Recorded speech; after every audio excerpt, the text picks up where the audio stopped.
Bismillahirrahmanirrahim. Alhamdulillahirabbil alamin wal 'aqibatu lil muttaqin wala 'udwana illa 'alal zalimin wa asyhadu an la ilaha illallah ilahul awwalin wal akhirin wa asyhadu anna Muhammadan 'abduhu wa rasuluhu sayyidul anbiya'i wal mursalin wa 'ala alihi wa sahabatihi wat tabi'in wa man tabi'ahum bi ihsanin ila yaumiddin. Amma ba'd. Anggota grup WhatsApp Dirasah Islamiyah rahimana wa rahimakumullah. Sebuah hadis yang diriwayatkan oleh Anas bin Malik radhiyallahu anhu dalam Sahih Bukhari dan Muslim. Rasulullah sallallahu alaihi wasallam bersabda, "Tasahharu fa inna fis sahuri barakah." Bersahurlah kalian karena di dalam makan sahur terdapat sebuah keberkahan. Hadis ini secara jelas menunjukkan tentang anjuran untuk melaksanakan sahur. Sahur dalam bahasa Arab diambil dari kata-kata sahar, artinya waktu malam, dan lebih spesifik sebelum waktu subuh, ketika fajar belum terbit. Dan ini merupakan waktu pada saat banyak barang yang tidak terlihat, sehingga diambil dari kata-kata sahar. Sebagaimana sihir juga diambil dari kata yang sama, karena penyebabnya tidak terlihat. Jenis pekerjaannya pun juga tidak jelas. Maka sahur atau suhur dalam kata kerja bahasa Arab artinya adalah makan yang dilaksanakan sebelum waktu subuh. Ini namanya suhur dalam bahasa Arab dengan sin yang didommahkan. Adapun sahur dalam bahasa Arab artinya adalah makanan yang dimakan di waktu sebelum subuh.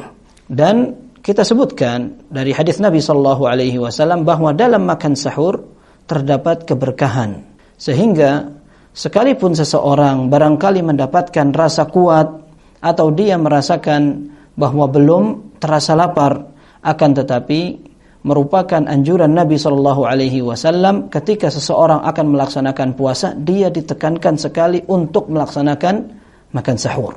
Dan ini merupakan penyebab keberkahan.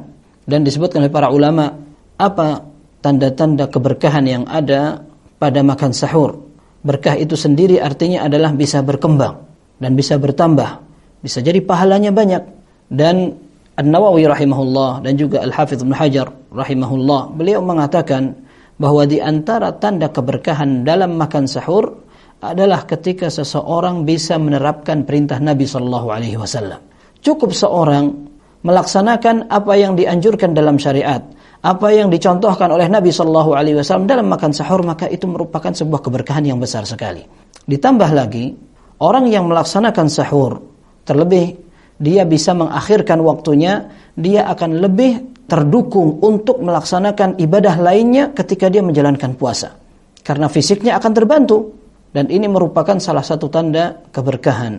Selain sahur itu merupakan perintah, ini juga menjadi ciri keistimewaan puasa umat Nabi SAW. Kita tahu bahwa umat-umat sebelum kaum muslimin yang dianjurkan untuk berpuasa, mereka juga tetap mendapat perintah untuk berpuasa. Dalam Al-Quran dikatakan, Ya ayyuhalladzina amanu kutiba alaikumusshiyam kama kutiba alal ladzina min qablikum. Wahai orang-orang yang beriman, diwajibkan kepada kalian puasa sebagaimana diwajibkannya kepada orang-orang sebelum kalian. Rasulullah sallallahu alaihi wasallam dalam Sahih Muslim menyatakan bahwa makan sahur merupakan sesuatu yang membedakan antara puasa kita ahlul Islam dengan orang-orang sebelum kita, yaitu ahlul kitab. Rasulullah sallallahu alaihi wasallam menyebutkan faslu ma baina siyamina wa baina siyami ahlil kitabi aklatus sahar. Hal yang membedakan antara puasa kita dengan puasa ahlul kitab adalah makan sahur. Sehingga penekanan melaksanakan sahur ini merupakan penekanan sunnah, penekanan yang merupakan keteladanan dan juga contoh dari Nabi sallallahu alaihi wasallam. Maka dalam sebuah hadis yang hasan diriwayatkan oleh Imam Ahmad, Rasulullah sallallahu alaihi wasallam menyebutkan, "Fala tad'uuhu walau an yatajarra'a ahadukum jar'atan min ma."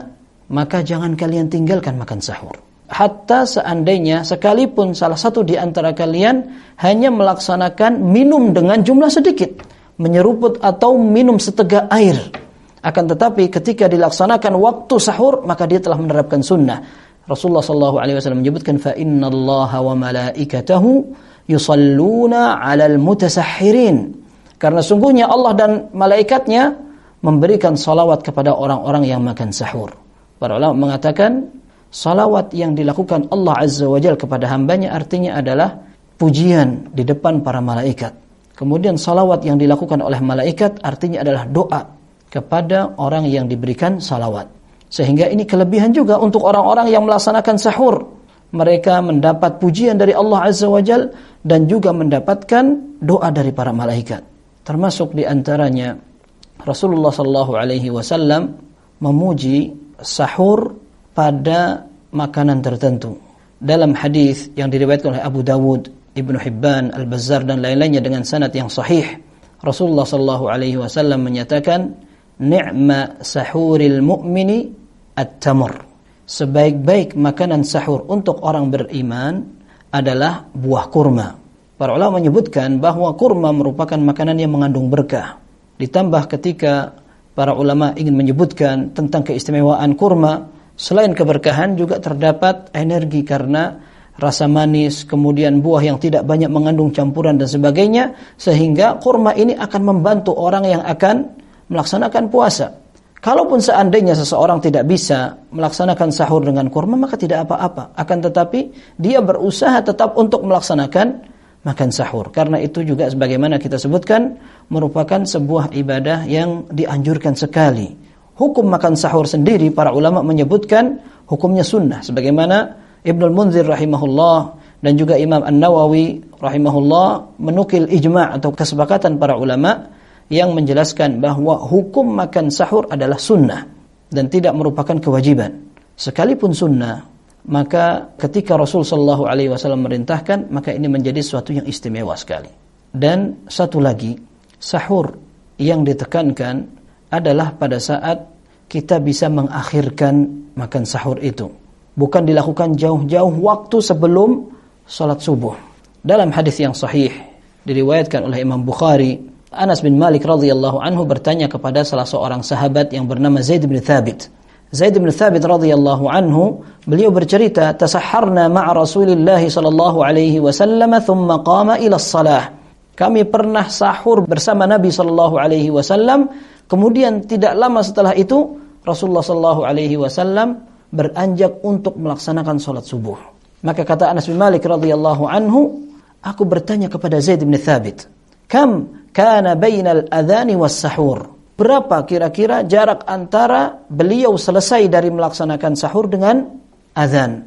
Maka sahabat Zaid bin Thabit radhiyallahu anhu mengatakan qadra 50 ayat. Sekitar waktu tenggang untuk orang membaca 50 ayat dari Al-Qur'an. Nah, hadis ini diriwayatkan tafsirnya jarak antara selesai dari melaksanakan makan sahur dengan waktu azan atau waktu untuk memulai salat. Sebagaimana dalam Sahih Bukhari pula, rawi atau yang meriwayatkan hadis ini yang bernama Qatadah bertanya kepada Anas. Qulna li Anas, setelah Anas bertanya kepada Zaid bin Thabit, maka kami bertanya kepada Anas karena mereka adalah seorang tabi'in. Qatadah rahimahullah mengatakan, kami bertanya kepada Anas, kam kana baina faraghihima min suhurihima wa baina dukhulihima fis salah. Jadi 50 ayat ini jarak apa? Kata Qatadah, kami pun bertanya kepada Anas, berapa lama jarak antara selesai mereka berdua, yaitu Rasul sallallahu alaihi wasallam dengan Zaid bin Thabit, dari makan sahur dengan jarak untuk memulai salat. Ini menunjukkan yang pertama, anjuran untuk makan sahur. Dan seandainya seorang bisa makan bersama, maka ini kebiasaan Rasul sallallahu alaihi wasallam dengan para sahabatnya. Sekaligus ini menunjukkan sifat tawadhu' Nabi sallallahu alaihi wasallam. Terkadang beliau makan bersama para sahabatnya, bersama murid-muridnya, bersama kawan-kawannya. Kemudian yang kedua, ada anjuran untuk mengakhirkan sahur.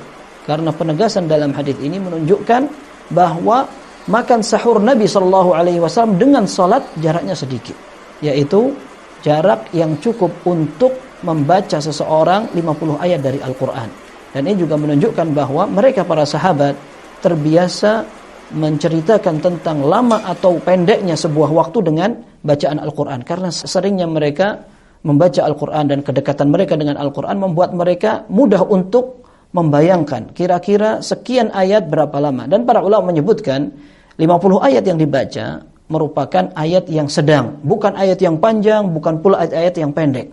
Akan tapi ayat-ayat yang sedang, ketika seorang membaca sampai 50 ayat, maka itu merupakan waktu yang bisa diperkirakan menjadi jarak antara selesainya sahur dengan mulainya salat. Sekaligus, hadis ini menunjukkan bahwa waktu seseorang mulai berpuasa adalah ketika waktu salat mulai. Ketika mereka akan melaksanakan salat subuh, azan dikumandangkan, fajar terbit, itulah waktu pertama seseorang melaksanakan puasa. Bukan jauh-jauh sebelumnya mereka menjadikan waktu tertentu untuk mulai tidak makan dan minum. Ini merupakan beberapa kesalahan yang diyakini kaum muslimin ketika mereka mengatakan pokoknya jauh sebelum waktu terbit fajar atau sebelum azan dikumandangkan kita sudah harus berhenti, tidak boleh makan terus-menerus. Nah, ini kesalahan. Karena dalam Al-Quran ditegaskan wa kulu washrabu hatta yatabayyana lakumul khaytul abyadu minal khaytil aswadi minal fajr. Makan terus sampai terbit fajar yang bisa membedakan antara benang putih dengan benang hitam. Maksudnya adalah fajar shadiq yang terbedakan dengan waktu malam yang gelap. Ini beberapa pelajaran yang menunjukkan bahwa sahur merupakan sunnah dan ditekankan sekali, kemudian waktunya adalah diakhirkan.